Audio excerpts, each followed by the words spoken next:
Sei que o seu coração dói, sei que o mundo lhe destrói. Não se entregue assim, irmão.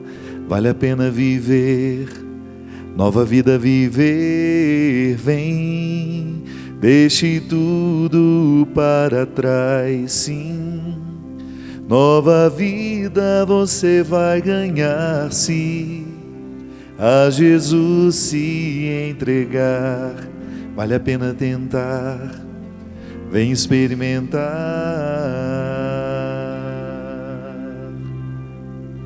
Iera, iera, iera, iera, iera, iera. Sei que o seu coração dói, sei, e o mundo lhe destrói. Não se entregue assim, irmão. Vale a pena viver, nova vida viver. Vem, deixe tudo para trás, sim. Nova vida você vai ganhar se a Jesus se entregar. Vale a pena tentar, vem experimentar. O amor de Deus em mim está também em você. Está vivo em nós, tem um nome, é Jesus. A verdade, o caminho e a luz.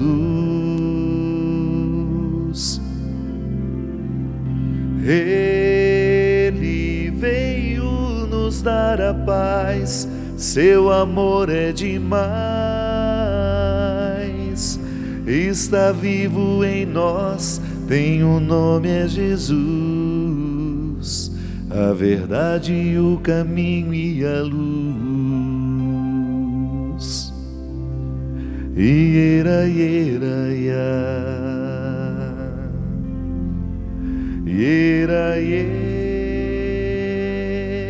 iera, iera, iera. O amor de Deus em mim está também em você. Está vivo em nós, tem um nome, é Jesus. A verdade, o caminho e a luz. Ele veio nos dar a paz, seu amor é demais. Está vivo em nós, tem um nome, é Jesus. A verdade, o caminho e a luz. Iera, iera, iera. Iera,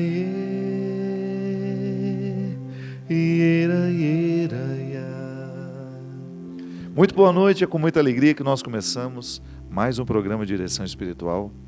Essa oportunidade de estabelecer um contato, uma oportunidade de estarmos juntos ao redor dessa palavra que nos faz crescer, ao redor dessa vida que é viva em nós e que nós fazemos questão de anunciar. Você sabe que, para mim, o anúncio do Evangelho sempre passou por essa oportunidade, por essa compreensão. Eu compreendo que o bem que Deus me faz, eu conto aos outros. Não é à toa que o testemunho é uma das mais eficazes formas que nós temos de evangelizar. Porque quando Deus fez um bem na sua vida e você comunica este bem que Deus fez na sua vida àqueles que você encontra, você faz uma propaganda natural. Desculpe-me até a expressão, propaganda, porque parece que nós estamos comercializando. Não. Você faz uma propaganda natural e positiva dos efeitos de Deus na sua vida. Porque às vezes nós que somos pessoas de igreja, que buscamos uma espiritualidade, uma religiosidade, e que encontramos essa espiritualidade dentro do contexto da religiosidade, muitas vezes nós somos vistos com muito descrédito. Não é à toa que, durante muitos anos, a sociedade acabou criando, né? A gente sabe, por exemplo, fazer um recuozinho. Durante o período do Renascimento, aquela época em que as ciências iluminaram o mundo, o poder religioso ficou muito desmoralizado. A experiência religiosa, para muitos, se tornou uma experiência menos qualificada. Somente a razão poderia responder aos homens os seus problemas. E retiraram Deus da história. Esse recuo que nós fazemos para compreender nos coloca dentro de uma época em que ser religioso era até um pouco sinônimo, não era uma coisa interessante, sinônimo de uma coisa menos qualificada. Crer em Deus acabava apresentando a pessoa como quase que, com perdão da palavra, né, meio idiotizada. O Renascimento, as luzes, o Iluminismo. O Iluminismo trouxe para o nosso tempo, para aquela época, uma reflexão que em muitos momentos expulsou Deus da história. E a única forma que as pessoas tinham de comunicar esse Deus era por meio do testemunho. Olha, vocês podem até dizer que Deus não existe, a luz da razão prevalecendo e retirando a dimensão mística da vida, poderiam muito bem, mas na minha vida ele atua, na minha vida ele aconteceu. Por isso que muitos testemunhos foram importantíssimos na época do Iluminismo. Se tornaram marcantes para muitos ouvir a história daquelas pessoas que verdadeiramente experimentavam Deus. Essa música que a gente canta, né, é uma oportunidade que a gente tem de comunicar ao outro o bem que Deus fez em nós. Isso é evangelizar. Evangelizar é oferecer ao outro um pouco do bem que Deus nos fez. Por isso que o nosso testemunho é tão fundamental na experiência da evangelização. Sempre que nós vamos para a palavra de Deus, e ela está aqui sempre como uma referência para nós, porque nós pautamos a nossa vida nela, essa oportunidade que nós temos de ter o contato com o Evangelho, de sermos transformados por este Evangelho, quando nós contamos aquilo que o Evangelho já transformou na nossa vida, a gente motiva outras pessoas a buscarem o mesmo caminho. E é bom que seja assim, minha gente, porque aí nós saímos da dimensão teórica, nós vamos para a dimensão prática da vida, da religiosidade que gera a espiritualidade. Quando a religiosidade ela sai das prisões da teoria, aí sim nós temos uma espiritualidade sendo construída. Eu me equivoquei, eu falei do Renascimento, a época do Renascimento não, eu queria dizer a época do Iluminismo, que foi a época em que o florescimento das ciências acabou colocando Deus dentro de um descrédito. E você poderia pensar, padre, mas parece que hoje nós vivemos um momento muito semelhante. Sim, há pessoas que tentaram explicar a vida a partir da razão. E racionalizaram tudo, mas perceberam que existiam dimensões que a razão não podia responder, não podia explicar. E aí nós estamos no contexto da fé, que é natural no ser humano. Uma pessoa, por mais racional que ela seja, sempre há nela um espaço para essa dimensão da transcendência. O que é a transcendência? Aquilo que extrapola o que é material. É aquilo que não pode ser compreendido nem ser abarcado pela razão. O contato com a palavra de Deus nos coloca numa dimensão racional. Sim, eu posso eu preciso da minha razão para ler e compreender o que está escrito. A partir da minha razão eu faço uma hermenêutica, isto é, uma interpretação contextualizada. Eu sei, pelos recursos da inteligência, quando este texto foi escrito, qual era o contexto em que este texto foi escrito. Isso é racional. Eu sei estudar, eu posso estudar racionalmente o texto de Marcos, do Evangelho de Marcos, do Evangelho de Lucas.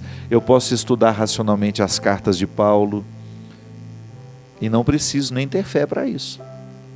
Agora, a experiência que nós estamos dizendo, por isso nós demos o exemplo, que eu parto do que a razão me proporciona para depois abrir as portas que só a fé pode me oferecer. É o castelo interior. É quando eu entro dentro do significado dessa letra, desta palavra, que a razão não pode explicar. É aquilo que o Evangelho provoca em mim e que a minha razão não pode explicar. As luzes da razão não são capazes de esclarecer o que o Evangelho provoca em mim. Por que eu sinto o desejo de ser melhor quando tomo um contato com a palavra de Deus? Porque aqui eu já tenho a força do Espírito agindo em mim. Sobretudo no Evangelho, quando nós proclamamos na missa, é a presença real de Jesus. É presença real. Ainda outro dia, durante um retiro que eu pregava, eu refletia sobre a seriedade disso. Deus nos chegando por meio da presença real de seu Filho, através da palavra. E sabe, minha gente, a palavra é que transforma a nossa vida. Deus criou o mundo por meio da palavra e Ele continua transformando o mundo por meio da palavra. E nós que acreditamos em Jesus, somos recriados e transformados a partir da sua palavra. Ele fez isso na vida de muitos. Eu até tenho aqui um evangelho, vou colocar os óculos que eu já estou ficando meio cego. No Evangelho de Marcos há um encontro em que Jesus, depois de deixar a região de Tiro, passando ali pela região da Sidônia, ele continua até o Mar da Galileia. Quem já foi a Galileia, a Israel, né? E desceu ali a região da Galileia, onde Jesus nasceu e viveu, vai saber exatamente como é que funciona esse roteiro. Tudo era feito a pé. Não eram distâncias muito longas. E por isso Jesus fazia isso caminhando. Ele atravessou a região da Decápole e trouxeram-lhe então um homem que era surdo e mal podia falar. E pediram que ele impusesse as mãos sobre ele. Levando-o à parte, longe da multidão, Jesus pôs os dedos nos seus ouvidos, cuspiu e com a saliva tocou-lhe a língua. Olhando para o céu, suspirou e disse: Efatá, que quer dizer, abre-te. Imediatamente os ouvidos do homem se abriram, sua língua se soltou e ele começou a falar corretamente. Jesus recomendou com insistência que não contassem o ocorrido para ninguém. Contudo, quanto mais ele insistia, mais eles o anunciavam. Cheios de grande admiração, diziam: tudo ele tem feito bem. Faz os surdos ouvirem e os mudos falarem. Veja bem, este homem ele foi favorecido duplamente por Jesus. Ele era surdo, ele era mudo, e certamente essas duas deficiências o limitavam muito. E ao despertar neste homem, ao despertar neste que até então trazia essas deficiências, a cura, Jesus o torna um testemunho vivo. Tanto é que é interessante, por motivos que nós poderíamos, falar demoradamente, por que Jesus insistia tanto que não contassem o que havia acontecido com eles? Não vamos entrar neste caso. O fato é que aquele que era beneficiado nunca se calava. Ele saía proclamando o bem que havia recebido de Jesus. Os testemunhos eram os caminhos, né? Por onde outras pessoas podiam chegar até Deus. Eu sempre penso isso. Quando eu dou um testemunho daquilo que Deus fez na minha vida, eu ofereço um caminho para que o outro também caminhe e faça uma experiência semelhante. Nunca é a mesma. A experiência nunca é a mesma. Porque o Deus que acontece em mim, o que Deus faz em mim, Ele vai fazer a partir do que eu sou. Quando Deus acontece em você, Ele vai acontecer a partir do que você é. Então as nossas experiências serão diferentes porque nós somos diferentes. Embora Deus seja o mesmo. É que eu tenho necessidades diferentes. E Deus vai agir de acordo com as minhas necessidades. É tão significativo o que é surdo voltar a ouvir. A surdez é para aquele que tem. Aliás, eu ouvi outro dia uma pessoa dizendo que a surdez ainda é pior que a cegueira. Porque a cegueira me afasta do mundo. A surdez me afasta das pessoas. Quando eu estou cego, eu deixo de ver o mundo. Quando eu estou surdo, eu deixo de estar com as pessoas. Isso deve provocar uma solidão muito grande, né? Então, ser curado da surdez é ser devolvido às pessoas. Mas a gente poderia pensar, mas eu não tenho essa surdez física, eu não tenho necessidade de ser curado dessa surdez física. Ah, mas eu tenho aquela surdez que me afasta das pessoas porque eu perdi a capacidade de ouvir. A escutatória, né? Rubem Alves dizia isso, que ele via tantas propagandas de cursos de oratória para ensinar as pessoas a falarem, curso para ensinar a falar, para falar em público, para ter uma boa retórica, para saber argumentar, mas ele desconhecia um curso de escutatória, que era justamente nos ensinar a ouvir. Quando a gente perde a capacidade de ouvir o outro, quando a gente perde a disposição de ouvir o outro, nós comprometemos muito os nossos relacionamentos. Boa parte dos conflitos que a gente enfrenta em casa é porque a gente desaprendeu de ouvir. E quando eu digo ouvir, minha gente, é criar a ambiência, a disposição para que aquilo que precisa ser dito seja dito. Porque às vezes a gente até diz, mas do jeito errado. Dizemos aos gritos o que deveria ser dito com paciência, com tranquilidade, com serenidade. E por isso não resolvemos as questões. E é interessante porque quando eu não sei ouvir, eu provoco no outro naturalmente uma indisposição para me ouvir também. Quando Jesus devolve ao homem essa capacidade de ouvir, Ele está devolvendo ele às pessoas. Isso é muito interessante de identificar. Aquilo que o apartava e o que o dificultava de estar com os outros, de ter relações qualificadas. Quando eu digo relações qualificadas, são relacionamentos que nos fazem bem, que nos fazem crescer. Porque a salvação nos chega pelo ouvido. Sabia disso? Pela palavra que nos transforma. E Deus nos salva através das palavras das pessoas bem intencionadas que nos amam. Mas se a gente não escuta essas pessoas, como é que eu vou usufruir do benefício salvífico que me chega pela palavra do outro? É interessante porque nós estamos numa época, num tempo, onde nós estamos muito indispostos a ouvir. Queremos falar. Falamos muito, às vezes ouvimos pouco. E por que ouvimos pouco? Perdemos a oportunidade de encaminhar soluções, ou até mesmo de corrigir algumas arestas entre nós. Pais e filhos, né? Você que é pai, você que é mãe, sabe exatamente do como é necessário criar a disciplina da escuta. Os filhos precisam ser escutados. Os pais precisam ser escutados.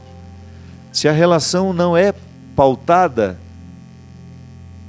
na disciplina da escuta, a família não é possível.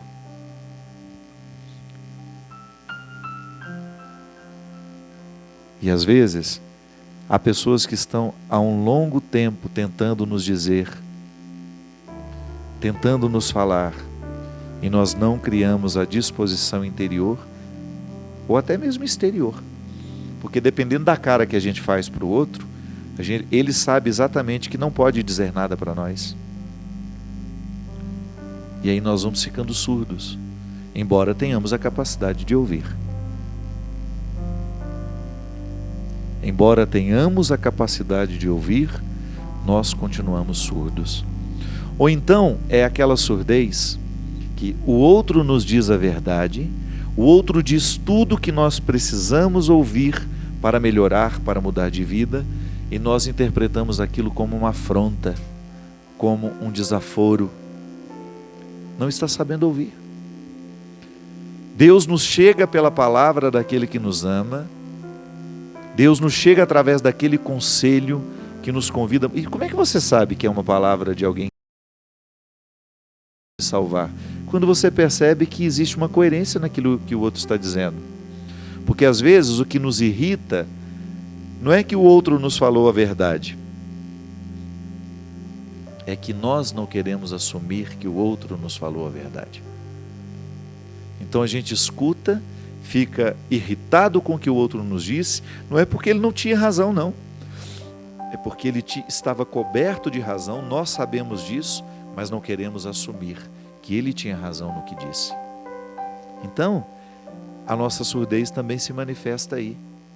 Eu ouvi perfeitamente, o outro teve condições de me dizer o que precisava dizer, e eu não considerei a verdade do que ele me dizia. Eu não percebi que aquelas palavras poderiam me ajudar a superar o que eu preciso superar. Ouvi com indisposição, ouvi com preguiça, ouvi achando que o outro está dizendo só para me encher o saco, só para me perturbar. Surdez. Estou surdo. Não estou sendo capaz de perceber a voz que me orienta. Não estou sendo capaz de decodificar a voz de Deus que fala pela voz humana. Nós que vivemos em comunidade há muito tempo, né? Eu particularmente passei minha vida inteira no seminário, o pessoal aqui da Canção Nova que vive em comunidade também, que tem superiores, né? Quantas vezes as pessoas que são responsáveis pela nossa formação tentam nos dizer, tentam nos alertar daquilo que está sendo perigoso para nós, e nós temos um filtro aqui, ó, que não permite a palavra cair dentro do nosso coração. Você já tem uma antipatia daquela pessoa, você já criou uma antipatia por tudo que ela diz, então você não escuta o que ela diz. Isso acontece dentro da nossa casa também. Às vezes nós filhos criamos uma antipatia pelo que o pai está dizendo, pelo que a mãe está dizendo, pelo que o irmão diz. Então a gente fica com essa surdez. A palavra do outro, por mais honesta que seja, por mais assertiva, nos cai como se fosse desnecessária. Isso é um prejuízo muito grande, minha gente, porque nós somos transformados pela palavra, e se a gente perde a capacidade de ouvir, e até quando eu leio, eu estou ouvindo porque essa palavra, ela tem uma voz interior. Quando eu passo os olhos pelo texto, há uma voz me dizendo interiormente. Quando eu estou surdo por causa do meu estilo de vida, nem mesmo aquilo que eu leio me toca. Estou tão agitado, estou com uma vida tão corrida, que não tenho a feliz oportunidade de ser tocado pelas palavras. Foi o que Jesus curou neste homem. Curou nele primeiro a surdez, depois despertou a língua para que voltasse a dizer. Isso também é significativo. Ao ser curado da minha surdez, eu reassumo a possibilidade de dizer o que de fato precisa ser dito. E há uma consonância muito interessante. A sabedoria passa pela nossa capacidade de ouvir e também pela nossa capacidade de dizer. O dizer é muito precioso. Eu tenho muito respeito por aquilo que eu digo. Tenho muito respeito pela palavra que eu proclamo, sobretudo aqui neste espaço, porque eu sei que as pessoas estão ouvindo. E sei também que algumas pessoas se utilizam daquilo que está sendo dito aqui para depois passarem adiante. É uma responsabilidade. Então, eu sei que muitos de nós muitos precisam viver a cura, a dinâmica da cura, da surdez e da fala. Deus precisa curar-nos, arrancar-nos todos os impedimentos que foram colocados pela vida, pelo nosso temperamento, pelo nosso jeito de ser, que nos dificulta ouvir o que precisamos ouvir e depois destravar a nossa língua para que a gente diga o que verdadeiramente precisamos dizer. Nós vamos para um rápido intervalo e a gente volta já já com o programa Direção Espiritual.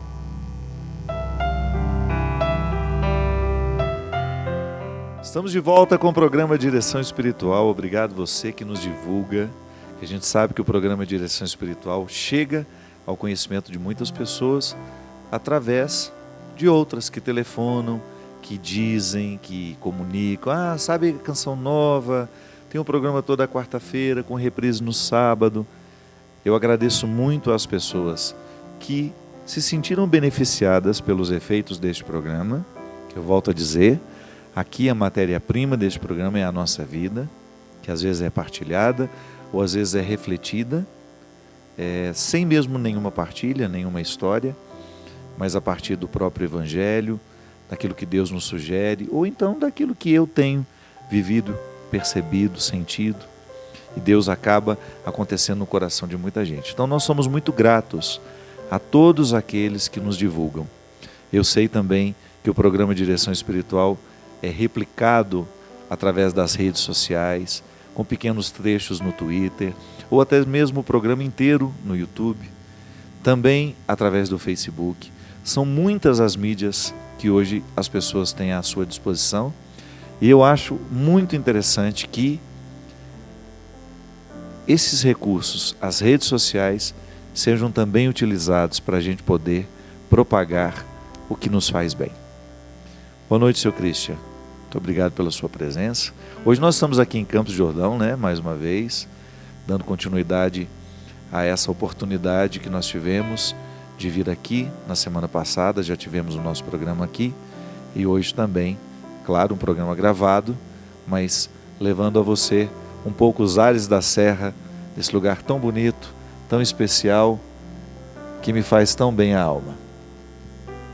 Minha gente, eu quero convidar para estarem comigo no dia 18 de março para o Congresso de Homens e Mulheres lá na paróquia do Belvedere.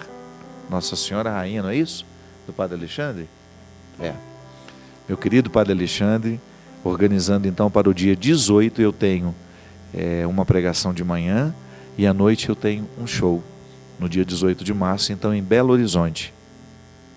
No dia 8 de abril estaremos em Ribeirão Preto. Vocês que são de Ribeirão Preto e da região estão convidados para estarem conosco. No dia 16, em Frederico Westphalen, é assim que fala, não é? Lá no Rio Grande do Sul. Uma alegria muito grande a gente poder retornar ao Rio Grande do Sul. Pois vai anotando aí você que é de Maceió. Em maio eu estarei aí no dia 5 de maio, é uma sexta-feira. Depois no dia 6 eu estarei em João Pessoa. Depois no dia 9 em Campina Grande. E no dia 14 de maio em Arapongas, no Paraná. Então você que ouviu falar aí da cidade, que talvez seja a próxima sua, entra no nosso site www.fabiodemelo.com.br. Você vai lá na agenda, você vai clicar na data, você vai ter todas as datas que já estão confirmadas. Sempre que nós anunciamos aqui é porque os shows já estão devidamente confirmados. Que às vezes você pode estar sabendo, vai ter um show do Padre Fábio aqui, mas ainda não está no site dele, é porque ainda não foi completamente confirmado. Falta algum detalhe de documentação, de negociação, porque isso é tudo muito... há uma burocracia muito grande. Às vezes é um show da prefeitura, é um show do governo do estado, ou até mesmo de organizadores que passam. O escritório que nos atende é um escritório muito profissional e há uma burocracia para ser vencida até a data entrar no site. Então, se já está no site, nós podemos garantir que o show realmente está confirmado. Pode ser que já exista um boato aí na sua cidade, porque às vezes algumas pessoas me perguntam: padre, estou sabendo que o senhor vem aqui e, por exemplo, agora no Carnaval eu vou em Palmas.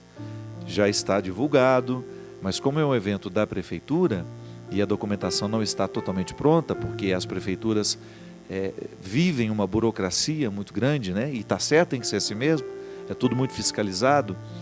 Então, para o show entrar na agenda do site, é por isso que nem sempre entrou. Estarei em Palmas no domingo de Carnaval, já é tudo certo, mas ainda não entrou no site por causa dessa burocracia que ainda não foi finalizada. Então é assim, entra lá, clica no dia do evento, você vai ter o telefone para você receber as informações com mais detalhes, tá bom? Porque nem sempre eu tenho como fazer isso aqui. Estava vendo aqui, muito dentro desse tema do que às vezes são muitos os pedidos de aconselhamento, né? Eu não tenho pressa de fazer e nem tenho. Às vezes tem programas que eu nem pego nesses papéis.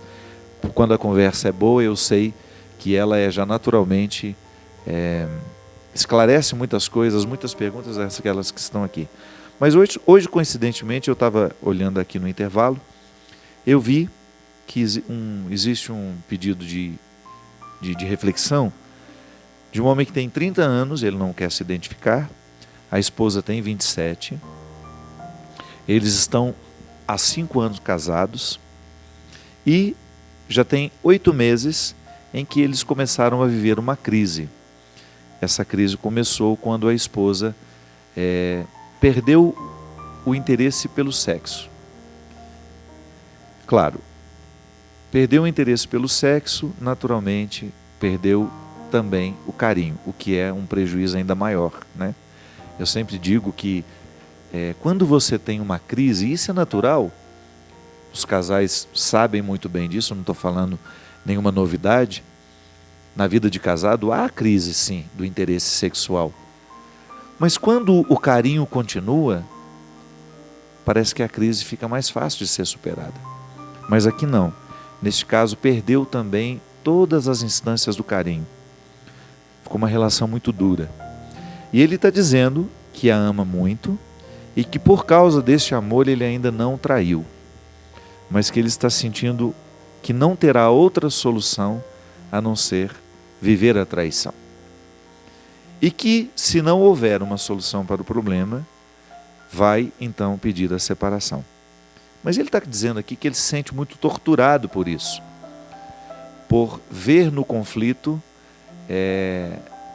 essa solução tão drástica, porque ele considera o casamento dele sagrado, já disse, né, que ele ama muito a esposa, eles participam ativamente da igreja e entenderia como um grande prejuízo perder, então, este vínculo, desfazer este vínculo. Ele não me disse aqui se tem filhos, mas ele falou dessa crise. 5 anos de casado jovens, né? Ele tinha 25, ela tinha 22, porque atualmente ele está com 30, ela com 27, e ele gostaria que eu comentasse um pouco essa situação deles.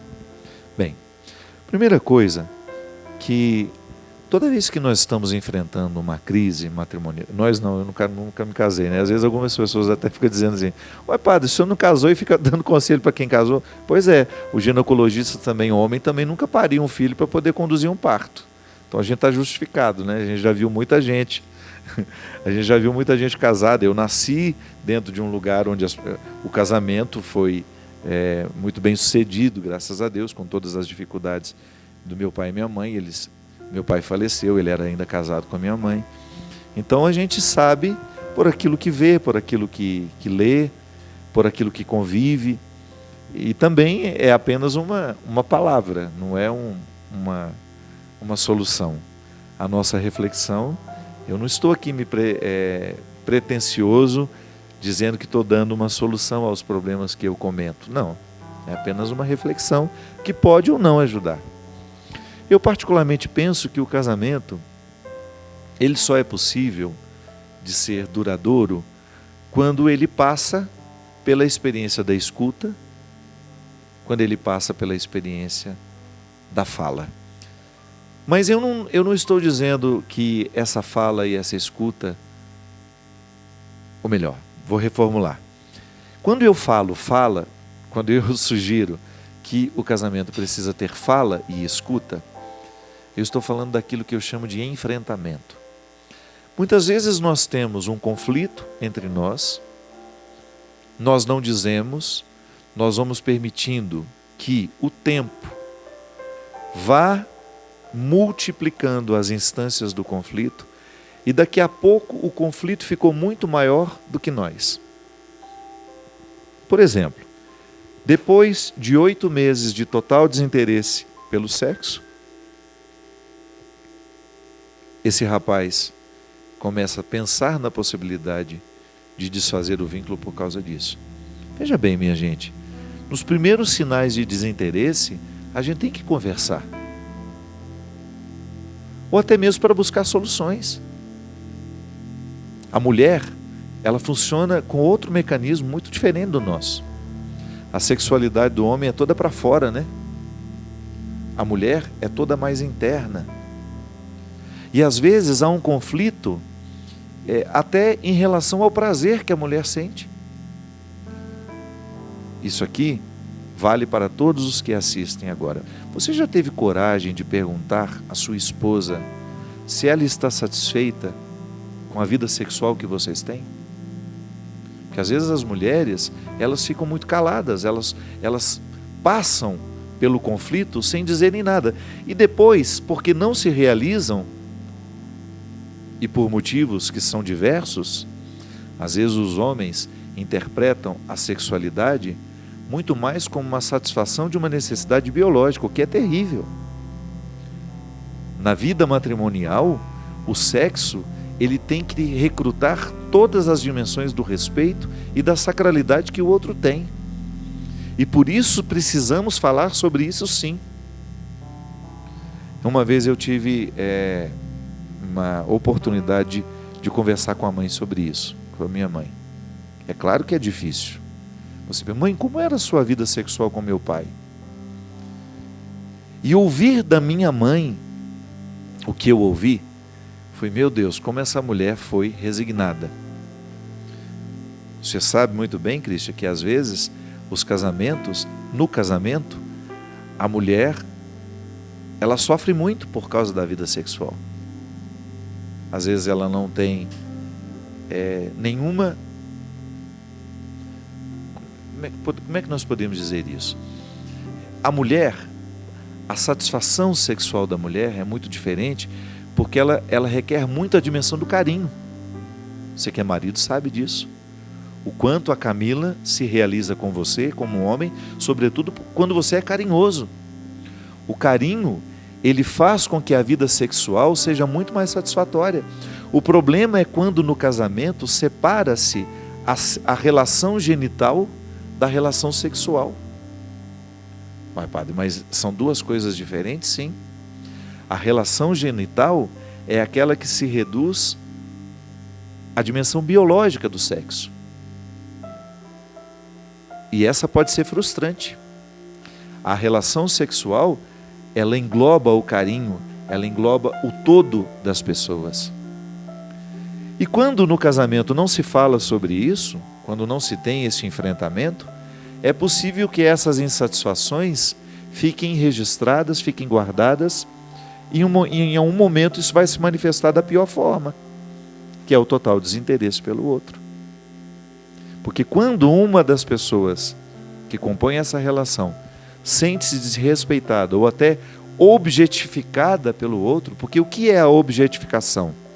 Quando alguém na relação sexual percebe que ela foi apenas uma instância biológica de satisfação.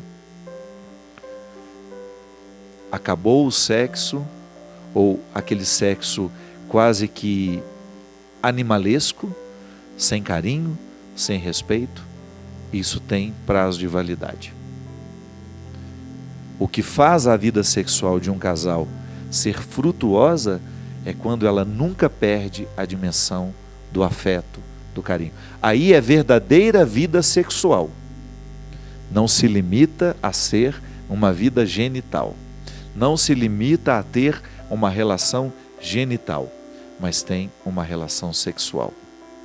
Aí volto a dizer, se a gente não está habituado a falar do que nos conflitua, o outro não vai saber o que está acontecendo.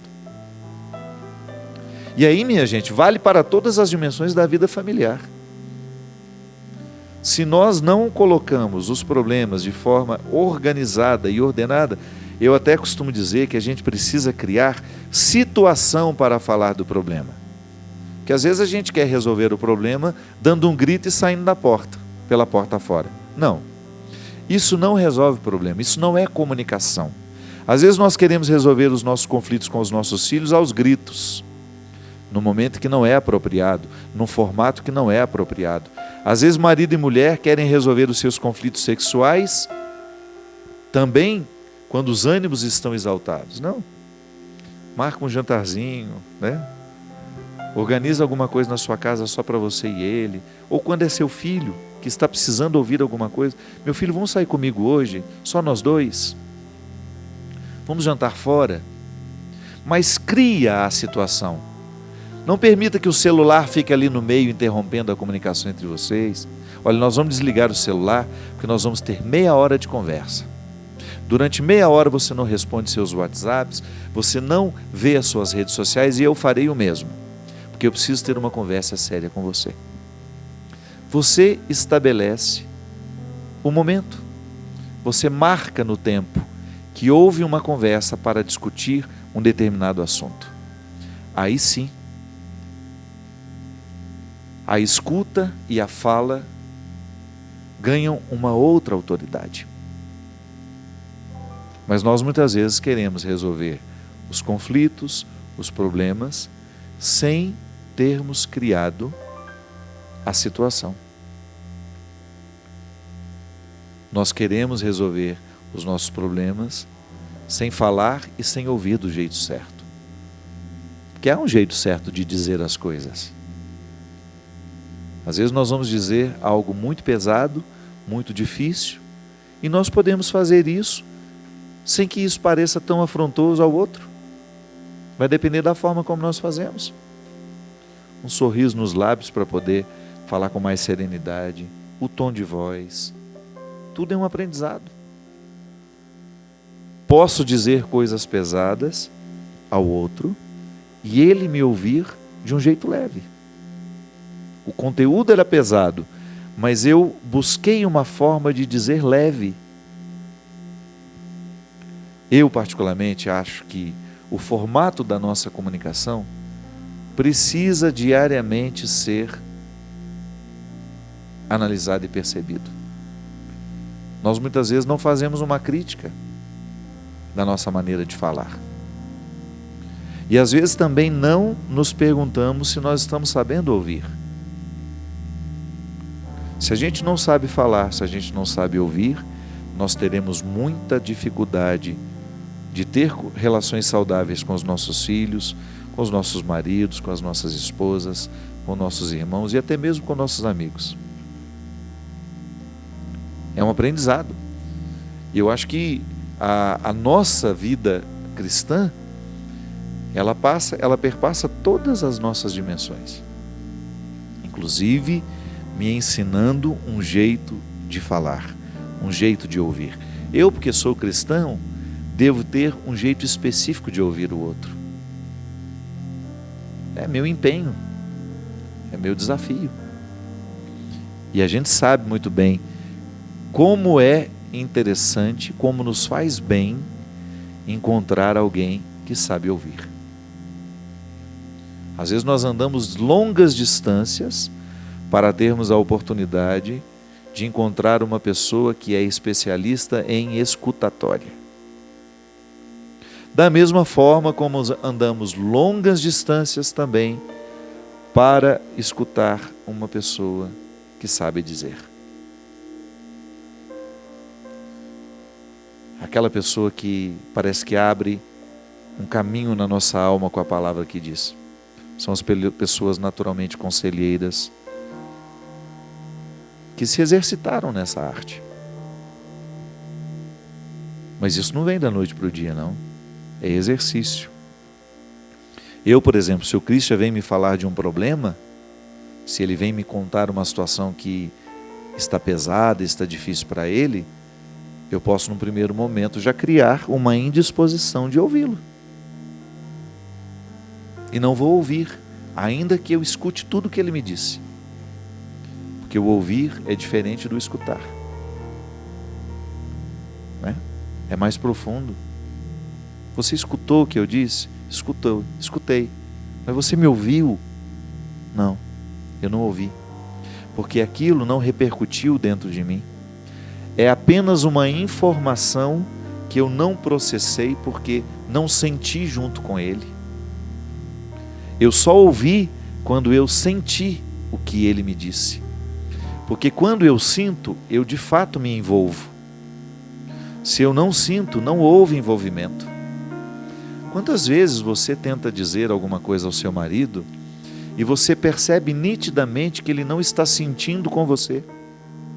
Então o problema continuou sendo só seu, muito embora o problema o envolva também.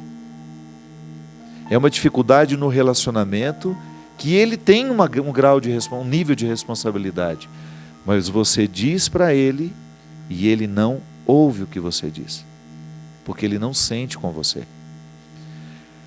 A solidão só termina, minha gente, quando nós percebemos que o outro está sentindo com a gente. Quando o outro foi capaz de assimilar as suas palavras e lhe dar um feedback, lhe dar um retorno. Geralmente com palavras que começam assim: eu compreendo o que você está dizendo, reconheço que eu também tenho uma parte neste erro, vamos lutar juntos. Vou fazer de tudo para ficar atento, para que isso que está errado entre nós possa ser reencaminhado, possa ser consertado. Agora, se o outro não sente comigo o que eu estou dizendo para ele, o problema continua sendo só meu. Aí a sensação de solidão continua me atormentando, continua me dificultando, e o vínculo deixa de ser, ele deixa de existir. Embora continuemos casados, embora continuemos irmãos, continuemos mãe e filho, pai e filho, amigos, o vínculo continua no seu nome, mas não continua na sua prática. Ele não tem repercussões na prática. Toda vez que nós somos confrontados por uma realidade que de fato nos diz respeito, a honestidade que nós precisamos ter é considerar aquilo que está sendo dito para nós. É uma questão de honestidade. E uma questão de amor ao outro também. Se eu amo, como esse rapaz ama essa mulher, é preciso que o enfrentamento seja uma manifestação do amor. Às vezes nós não acreditamos no amor enquanto enfrentamento, que é justamente dizer a verdade para o outro. Colocar o outro a par de tudo aquilo que você está sentindo sozinha. E este enfrentamento, ele encaminha as soluções. Vamos pedir a Deus hoje a graça de também sermos curados como este cego foi. desculpe-me, como este surdo e mudo foi. Eu também preciso ser curado na minha capacidade de ouvir. Às vezes eu escuto muito mal. Eu escuto, mas não estou ouvindo. Eu preciso ter a sensibilidade de sentir com o outro. Pode ser que você também viva o mesmo limite que eu. Você também perceba esse limite em você. Nem sempre você consegue se envolver com aquilo que o outro está lhe dizendo, e por isso você não leva a sério. Muitas transformações deixaram de acontecer na sua vida. Você deixou de contribuir com o funcionamento familiar porque você não faz questão de ouvir o que os outros estão dizendo. Você só escuta, mas não ouve. E às vezes o seu casamento, a sua relação familiar, a sua filiação, a sua maternidade, a sua paternidade, a sua fraternidade, sua amizade, poderá ser muito melhor se você tiver a coragem de deixar cair as escamas do ouvido. E também ser curado na maneira de falar. Pode ser que você esteja machucando muito os outros quando você diz. Pode ser que sua fala esteja muito arrogante, que você esteja muito cheio de razão. Você não ganha muita coisa com isso. Pelo contrário, às vezes você perde a confiança do outro. É muito difícil acreditar numa pessoa arrogante. Quando nós somos arrogantes, nós perdemos a nossa autoridade. Nós perdemos a capacidade de comunicar. Ninguém gosta de ouvir uma pessoa arrogante. Às vezes nós estamos com toda a razão, mas nós somos tão arrogantes quando nós dizemos que nós retiramos toda a autoridade do que a gente está dizendo. Aí parece mentira o que nós falamos. Nas nossas relações de trabalho, a gente não ganha nada com a arrogância. Agora a gente ganha com a palavra conselheira, com a palavra amorosa, com a palavra que demonstra um interesse pelas soluções, pela palavra que demonstra um desejo de encaminhar o melhor para nós. E por que a gente insiste num formato que não ajuda a resolver? Por que insistir num formato, num jeito de ser gente que não contribui em nada nos meios onde nós frequentamos? Vamos deixar cair por terra a arrogância da palavra. Vamos aprender os formatos mais amorosos. Volto a dizer, há uma forma de dizer coisas pesadas, sérias, graves, de um jeito leve, de um jeito amoroso. A gente ganha muita confiança do outro quando nós abrimos mão da nossa arrogância. É a verdadeira liderança. O líder é aquele que é capaz de convencer os outros do bem que ele propõe de forma leve e de forma serena.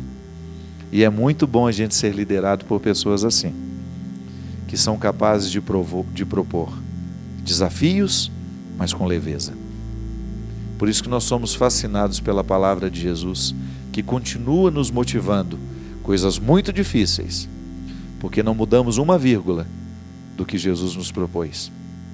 Continua sendo dura a palavra do Evangelho. Continua sendo muito difícil a proposta que Ele nos fez. Mas Ele o fez de maneira tão amorosa, de maneira tão carinhosa, tão misericordiosa, que ainda hoje nós continuamos acreditando na possibilidade de que essa proposta só nos faça bem. Como nos disse o Evangelho de hoje. Jesus passou fazendo o bem. Foi só o que Ele fez, o bem. Quando ouviu e quando disse. Queiramos a mesma coisa. Façamos do mesmo jeito. Porque nós vamos fazer muito bem àqueles que passarem por nós.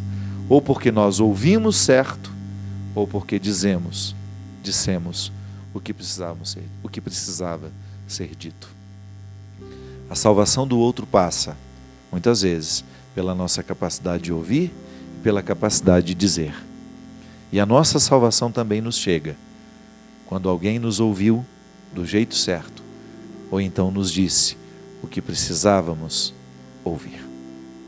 Derrame sobre nós, sobre os nossos corações, a bênção e a proteção do céu, do Deus Todo-Poderoso, Pai, Filho e Espírito Santo. Amém. Até a semana que vem, se Deus quiser.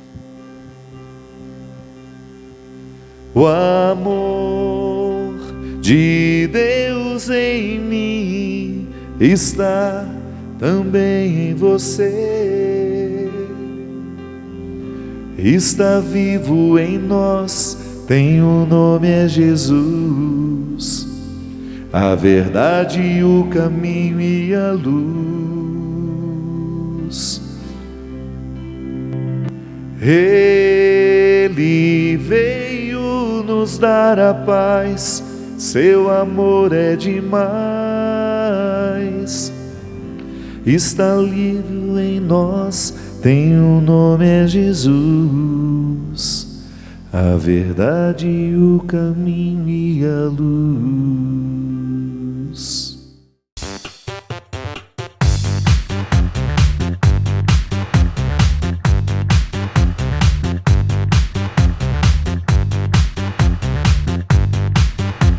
CançãoNovaPlay.com. Assine já!